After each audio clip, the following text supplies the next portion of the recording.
I've convinced my entire family not to attend my older sister's wedding after she intentionally made it the same day as our younger sister's graduation. Erin was the one supposed to tie up our family. She was born premature, so I understand that my parents coddled her to an extent, but it's more than that now. Growing up, despite the fact there were already 5 kids in the house, her needs were always taken care of a lot more than ours, as her birthdays were turned into a much bigger deal, and both of my parents spent way more time with her than with any of us. And this has made her quite entitled. Erin's getting married and recently told us that she's brought the date forward due to a cancellation, but the new date lands on the date of my second youngest sister Nadia's high school graduation. Erin was sympathetic but said she's already committed to the date. They've printed the invitations. My parents said that they just have to miss Nadia's graduation. We were all sympathetic to Nadia, but it wasn't intentional, or so I thought. You see, Nadia later told me and my older brother Leo that she was there when Erin got the call about the cancellation, and when Erin suggested a new date, Nadia told Erin that she was graduating that day, but Erin just laughed and accepted the date anyway. This, as much as I hate to admit it, sounds like a very Erin thing to do. She booked her engagement party for the night of Nadia's 18th birthday. She also announced her engagement at my oldest sister's wedding. Everything is about her. I confronted Erin about this and she said that Nadia's high school graduation didn't matter. She wanted to get married to the love of her life sooner, and our family had been to plenty of high school graduations at this point anyway. Here's what gets me the most. Nadia's been looking forward to this for so long. She's watched all of us graduate and have these huge celebrations thrown by our parents. I asked Nadia what she wanted and she said she wanted to have her day. So I told my family that me and Nadia won't be attending the wedding. My brother Leo has also dropped out.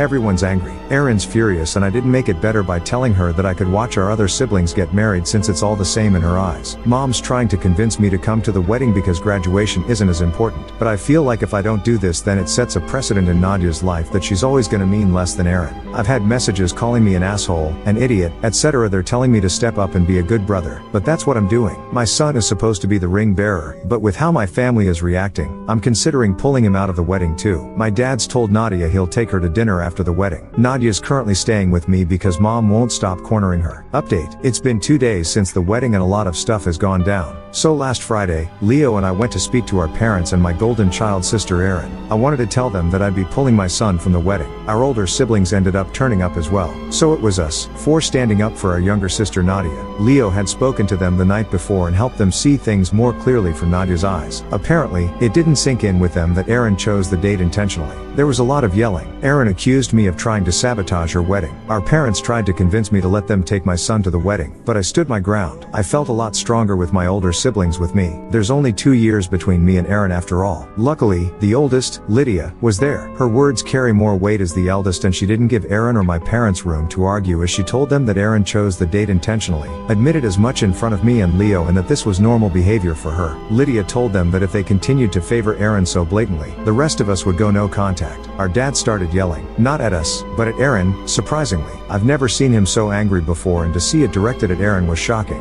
Our mom asked us to leave. We didn't hear from anyone on that side until Monday when Erin's fiancé, George, asked to meet us at our parents'. He apologized to Nadia. He didn't know that the wedding and graduation overlapped, nor did he know that it was something Erin did on purpose. Our dad was the one to tell him. What followed was a long talk between us, during which we all aired our grievances. I told our parents that we all felt that they valued Erin more, that none of us mattered to them compared to her. Her artwork always went up on the fridge. Ours always went in the drawer.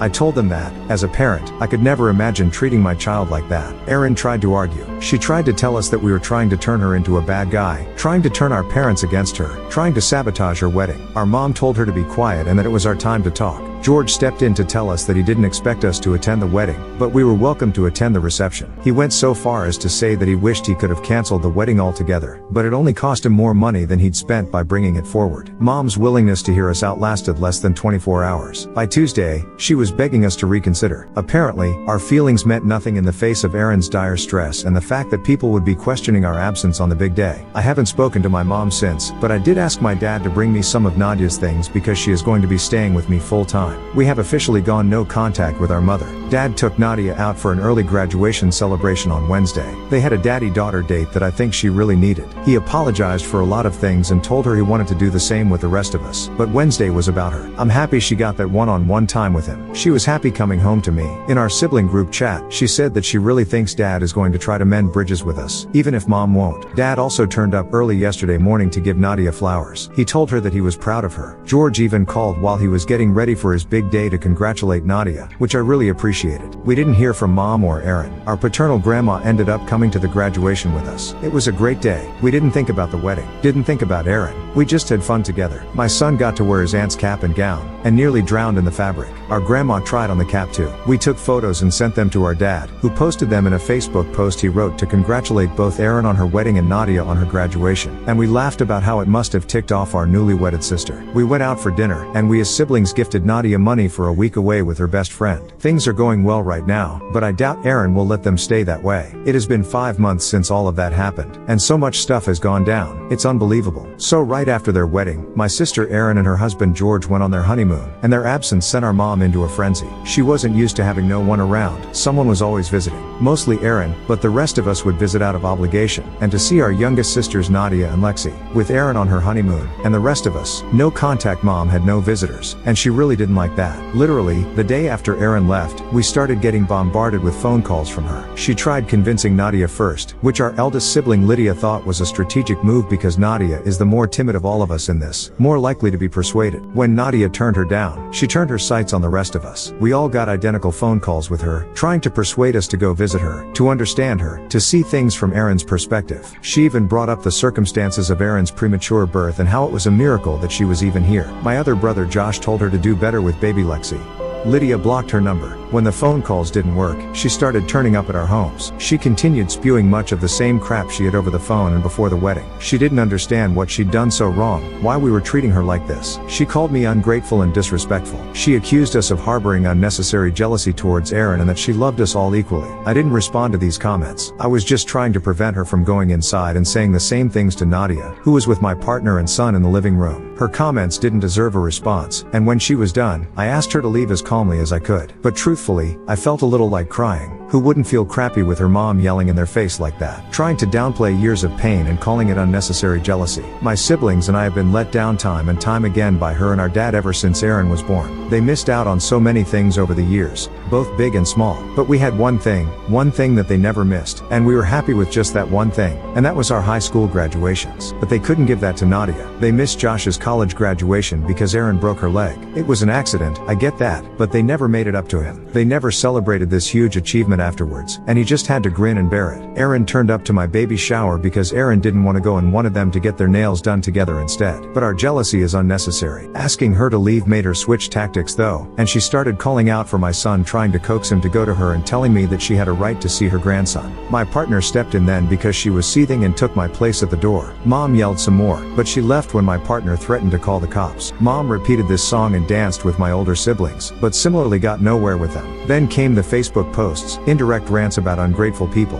and how shocking it is that some kids could turn against their parents so easily. Erin somehow got involved while on her honeymoon and called Lydia to scold her for being mean to our mom. But as I've said before, Lydia's angry and she's had enough. Whatever she said to Erin prevented her from calling the rest of us. There was then a Facebook post about how much it hurt to be kept from grandchild. My mom's sister called me and there was yelling and even calling my fiancé the N-word. I blocked the number. I know Dad was trying to convince our mom to just leave us alone. He kept apologizing because she just wasn't listening to him. Erin came home after 2 weeks. She tried reaching out to Lydia again asking for us all to talk because clearly we all have some issues to work out. We did not turn up. Erin was very angry at that because she's not used to us not turning up for her. Now while our mom was on a rampage, our dad was still trying to do better by us and he's improved a lot. He and I went out for a meal together, just the two of us, grabbed a drink and he apologized. It wasn't a generic apology that he could have repeated to all of us about how he's sorry that he hurt us and neglected us, but he brought up specific instances that he wanted to apologize for. He thought back on all those years and picked out moments that he wanted to apologize to me for. I know he did the same for the others, but having him apologize for things like canceling a fishing trip because Aaron needed him was something I wasn't expecting. And I never really cared for fishing, but I wanted to go on that trip because I always saw it on television, you know? I'd always see a dad and son fishing together and I wanted to have that. I wanted Dad to prove that I was a priority to him somewhere deep down. It didn't happen and I never asked again. But we went fishing a few days later after he apologized. What started as a trip between the two of us soon grew into a family day out when my siblings expressed expressed an interest in going fishing too. My brothers first, then Nadia and even Lydia, who hates the smell of fish. She brought the youngest, Lexi, and I brought my son, and it was great. It was one of the best days of my life. I suck at fishing, but I'm pretty great at collecting seashells. It was brilliant. Our parents did end up arguing when Dad went home. The argument was mostly because Mom didn't understand why we were still in contact with him and not her. She found it insulting that we were repairing our relationship with him. She was angry that Dad wasn't pushing us to forgive her or why he wasn't stopping us from acting out. She was angry that he didn't extend an invitation to her and Aaron for the fishing trip, and she was even angrier when he explained that their presence would make us uncomfortable. Mom started giving us the silent treatment a few months later, and my dad moved out of their house after a month of that. While we were getting the silent treatment, Dad was bearing the brunt of her anger, and it really took it out of him. He was trying to do better by us, and she was trying to villainize us, and he ultimately told her that if she didn't take accountability for her actions soon, then he'd be contacting a lawyer. Mom didn't take him seriously. He's been staying in Lydia's guest room since. Mom doubled down and said that he was blind for not seeing how we were manipulating him. Unlike the rest of us, Dad obviously still has regular contact with Aaron, and according to him, she's even told Mom to reconsider what she is doing.